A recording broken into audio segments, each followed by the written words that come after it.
जुषामहं श्याम वृंदावने किमपि गुल्मलतौ सधैनाम। मैं तो यह चाहता हूँ कि मैं केवल वृंदावन की इन गोपियों की चरण धूलि का सेवन करने वाला लता पत्ते झाड़ियाँ आदि औषधियाँ बन जाऊं। हाँ, वंदे नंद व्रतस्त्रीणाम पाद रेणु मभिक्षणस यासाम हरि कथोद्गीतम पुनाति भुन त्रयम। नंद जी के व्रज में रहने वाली गोपियों की धूल को मैं बारंबार प्रणाम करता हूँ, जिनके द्वारा गाई गई हरि की कथा त्रिभुवन को पावन कर रही है।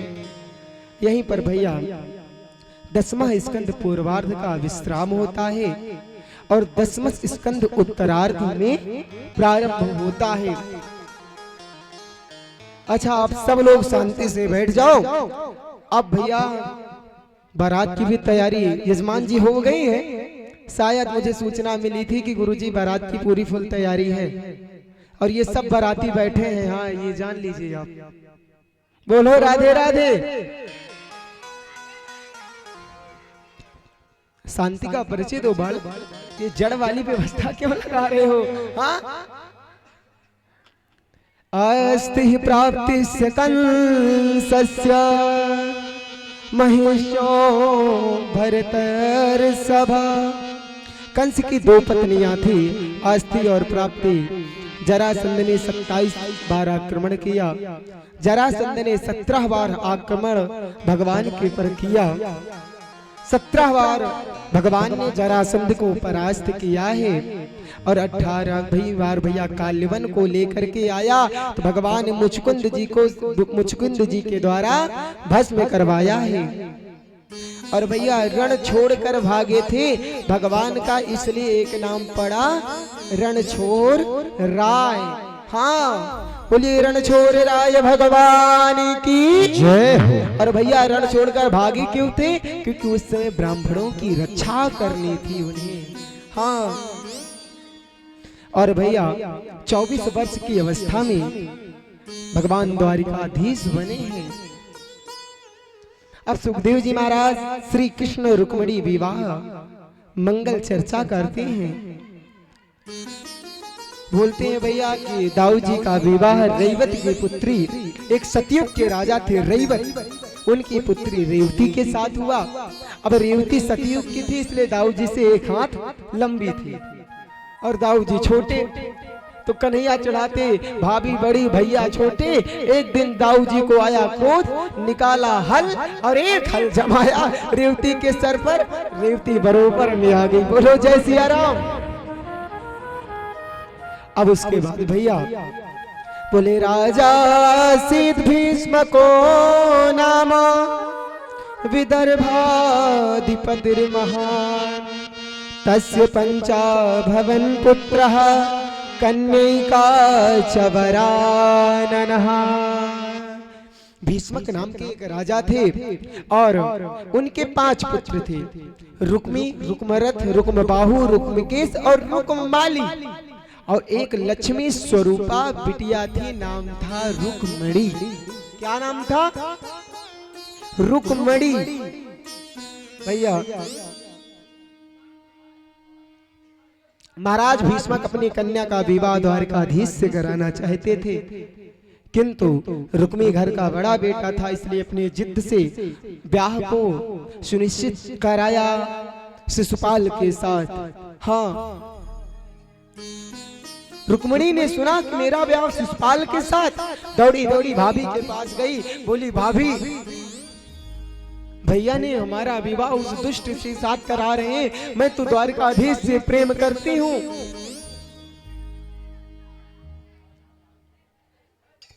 मैं द्वारिकाधीश से प्रेम करती हूँ। भैया इन सभी बच्चों को बड़े शांति से बैठाओ।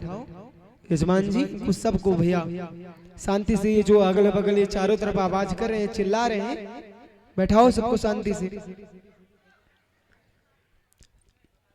भैया रुक्मिणी जी ने कन्हैया के लिए एक सुंदर पत्र लिखा है। सबसे पहले क्या लिखा? पत्र लिखा है। हाँ, और पत्र में लिखती क्या है, और उस पत्र को भैया लिख करके देती हैं एक पंडित जी ब्राह्मण को कि हे ब्राह्मण देवता, इस पत्र को कन्हैया को दिए या ना। हाँ, भाभी के कहने पर ब्राह्मण दौड़े दौड़े गए और भैया पंडित जी ने आकर पत्र भगवान को दिया। भगवान ने कहा, ब्राह्मण देवता, आप जैसे तपस्वी ब्राह्मण से मेरा थोड़ी ना कुछ छुपा है, आप ही पढ़ो इस पत्र को। अरे ब्राह्मण ने कहा, प्रभु ये आपका पर्सनल मामला है, ये आपका पत्र है भाई। बोले नहीं नहीं, पढ़ो पढ़ो, आप ब्राह्मण हो, आपसे कोई बात मेरी छुपती नहीं। और जरा दर्शन करो, लिखे क्या है। श्रुत्वा गुणान भुवन सुंदर श्रेण बतान्ते निर्विश्यं कर्ण विविरैर् हरितोंगितापं रूपं दृशां दृश्यमता मखिलार्थलाभं त्वयाच्युता विशति चित्तं पत्रपं मे। हे भुवन सुंदर, मैं आपके गुणों के बारे में तो सुना है, परंतु आपको देखा नहीं, और मैंने सर्वस्व अपने चित्त की लज्जा को छोड़ करके अपना हृदय आपको मैं दे चुकी हूँ। इसलिए प्रभु आप कृपा करके हमें स्वीकार करें, क्योंकि कहीं सिंह का भात गीदड़ ना लेकर के जाए, और शिशुपाल है गीदड़ और वो कल ही बारात लेकर के आ रहा है। इसलिए प्रभु आ जाओ। यदि आप सोचो कि प्रभु मैं अंतःपुर के पर्दे में रहती हूँ, हाँ कैसे मुझे ले चलोगे, तो मैं आपको उपाय भी बताती हूँ कि अंतःपुरंत रचरी मणिहंत बंधु त्वामुद्वहे कथमति प्रवदाम्युपायाम्। हे प्रभु, यदि आप कहें कि तुम तो अंतापुर के पर्दे में रहती हो, अतः तुम्हारे भाइयों को मेरे बिना विवाह कैसे होगा, तो मैं उपाय बता रही हूँ। विवाह के एक दिन पहले हमारे यहाँ कुल देवी की विशाल यात्रा निकाली जाती है, और उस यात्रा में विवाह की जाने वाली वधु गिरजा पूजन के लिए भी जाती है। तो हे कमल नयन, यदि आप मुझे नहीं मिले तो मैं प्राण त्याग दूंगी, किंतु किसी और से विवाह नहीं करूंगी। हाँ, क्योंकि घनश्याम तुमसे मिलने को ये जीवन की बाजी लगा चुके, तुम मानो या ना मानो हम तुमको अपना बना चुके। यदि प्रभु दुर्गत मेरी होगी, अब कीरत भी तेरी होगी, और हम नंद सुनंद गोपाल के हैं, हम नंद सुनंद गोपाल के हैं, ये बात जगत को बता चुके। भैया हम किसके हैं? बोले हम गोपाल के हैं, ये सबको बता दिए प्रभु, इसलिए अब आप कृपा करके आ जाना। भगवान श्री कृष्ण ने कहा कि पंडित जी ने पूछा, प्रभु आप बताओ क्या संदेश दूं? भगवान ने कहा, पंडित जी संदेश क्या, वही हाल हमारा है, न दिन में भूख लगती है, न रात में प्यास लगती है, न रात में नींद आती है, चलो साथ में चलते हैं। पंडित जी ने कहा, गजब भाई बात, हाँ इतनी रुक्मणी से ज्यादा तो इनको जल्दी, बोलो राधे राधे। भैया पंडित जी के साथ रथ में बैठकर कुंदनपुर के लिए प्रस्थान करते हैं। और भैया इधर दाऊ भैया समझ गए कोई ना कोई बात है, जब ही एक चिट्ठी मिली, प्रेम पत्र पढ़ा, बोले चलो भैया सभी सैनिक निकल लो, चलना है कुंदनपुर। और भैया इधर रुक्मणी मैया परेशान है, दुर्भगाया न मेधाता ननुकूलो महेश्वर। और भैया आपको बताऊं सही बात, पहले तो कन्हैया ने पंडित जी से बोला रुको रुको थोड़ा हम सज बज तो ले, हाँ थोड़ा तैयार व्यार हो ले तब तो चला जाए, इतना पहले कैसे पहुंच चलूं? थोड़ा बढ़िया सुंदर कपड़ा बड़ा पहन ले, चंदन उंदन लगा ले, थोड़ा इत्र वगैरह। हाँ, तो एक साधक गाता हुआ बोल पड़ा कि भैया श्रृंगार कैसा था भगवान का, कि तेरा किसने किया श्रृंगार सांवरे, तेरा किसने किया श्रृंगार सांवरे, तेरा किसने किया श्रृंगार सांवरे, लागे दूल्हा सा तू दिलदार सांवरे, लागे दूल्हा सा तू दिलदार सांवरे, तेरा किसने किया श्रृंगार सांवरे, तेरा किसने किया श्रृंगार सांवरे, लागे दूल्हा सा तू, लागे दूल्हा सा तू सरकार सांवरे, लागे दूल्हा सा तू सरकार सांवरे, तेरा किसने किया श्रृंगार सांवरे, तेरा किसने किया श्रृंगार सांवरे।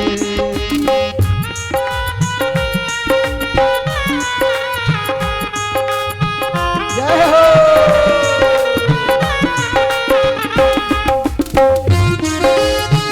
सांवरे सरकार की।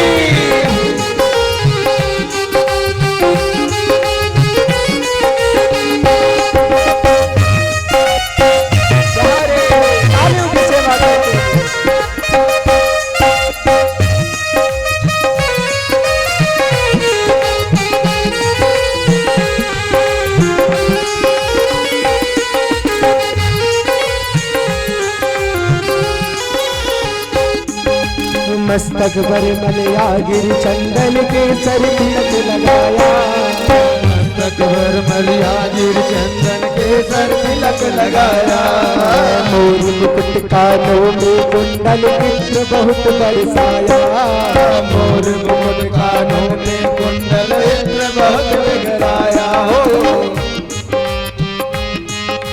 मस्तक पर मलया गिर चंदन के सर तिलक लगाया, मस्तक पर मलया गिर चंदन के सर तिलक लगाया, मोर मुकुट कानों में कुंडल इत्र बहुत बरसाया, मोर मुकुट कानों में कुंडल इत्र बहुत बरसाया, महकता रहे दरबार सांवरे, महकता रहे दरबार सांवरे,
कलियां चुन चुन कर सुंदर हार बनाया, बागों से कलियां चुन चुन कर सुंदर हार बनाया, बागों से कलियां चुन चुन कर सुंदर हार बनाया, बागों से कलियां चुन चुन कर सुंदर हार बनाया, रहे सलामत हाथ सदा वो जिसने तुम्हें सजाया, तुझे सजाया, सजाता रहे हर बार सांवरे, सजाता रहे हर बार सांवरे, तेरा किसने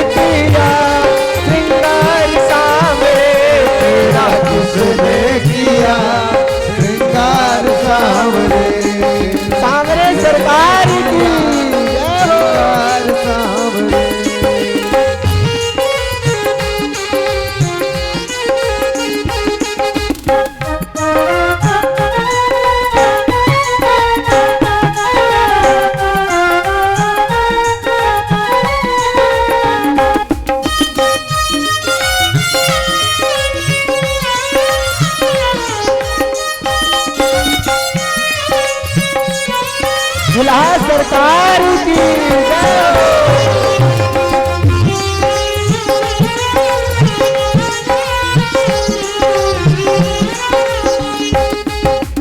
बोल गैया बोल तुझे मैं कौन सा भजन सुनाऊं, बोल सांवरे बोल तुम्हें मैं कौन सा भजन सुनाऊं, बोल गैया बोल तुझे मैं कौन सा भजन सुनाऊं, बोल कन्हैया बोल तुम्हें मैं कौन सा भजन सुनाऊं, ऐसा कोई राग बता दे तू नाचे मैं गाऊं, ऐसा कोई राग बता दे तू नाच मैं गाऊं, नचाता रहूं हर बार सांवरे तेरा, हर बार सांवरे तेरा किसने किया, तेरा किसने किया श्रृंगार सांवरे।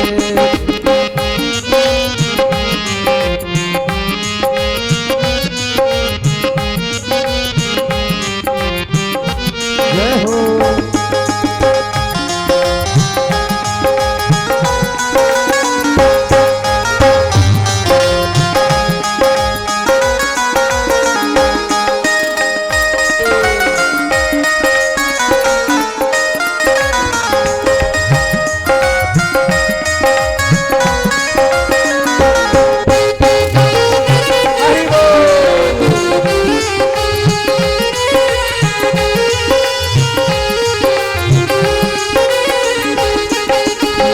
कन्हैया बोल तुझे मैं कौन सा भजन सुनाऊं,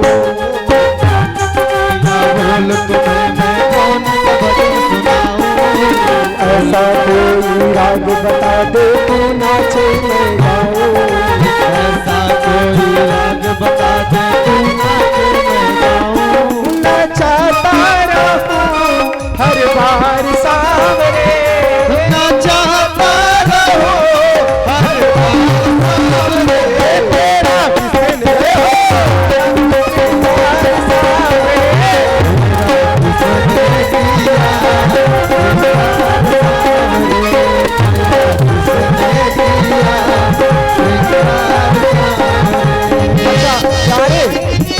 आपको बताऊं? अच्छा ये बताओ, मेरा कन्हैया सजा हुआ है, वैसे तो सज तो हम भी गए, बोलो राधे राधे। आज तो कन्हैया के बदले यजमान जी ने मुझे ही दूल्हा बना दिया, बोलो जय सिया राम। तो कन्हैया कैसे लग रहा है पता है? आप सबको क्या बोलना है? सांवरिया। क्या बोलोगे? जोर से बोले, आवाज नहीं आई। क्या बोलोगे? सब मिल गाओ। मोहे प्यारो लागे सांवरिया, मोहे प्यारो लागे सांवरिया, मोहे प्यारो लागे सांवरिया, केवल आप सब बोलना बस। मोहे प्यारो लागे सांवरिया। हो गया आवाज।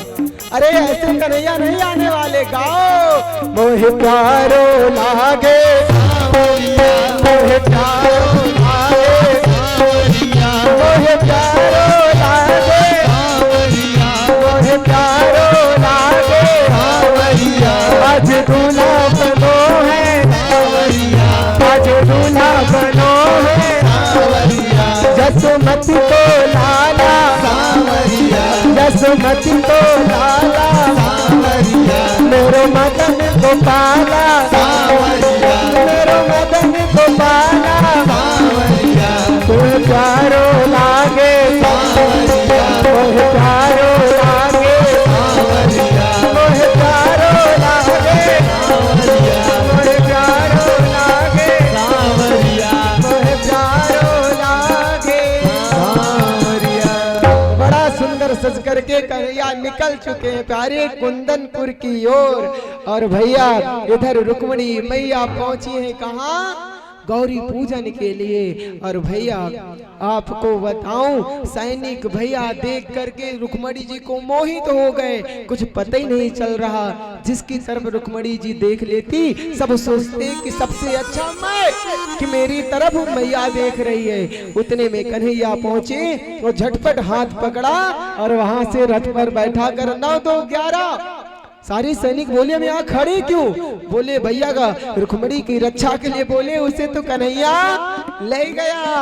भैया शिशुपाल को सूचना पहुंची, शिशुपाल मरने जा रहा था, हाँ कि अब तो मैं जीवित नहीं रहूंगा। जरासंध ने कहा अरे चुप रहो, 17 बार में परास्त हुआ हूँ, तुम एक बार में चल रहे हो आत्महत्या कर रहे। तभी भैया रुक्मणी का भाई रुक्मणी का भाई जो था रुक्मी संकल्प लिया यदि मैं कन्हैया का वध न कर दिया तो मैं पुनः वापिस लौट कर कुंदरपुर नहीं आऊंगा, और युद्ध करने गया है। और भैया पीछे से भैया क्यों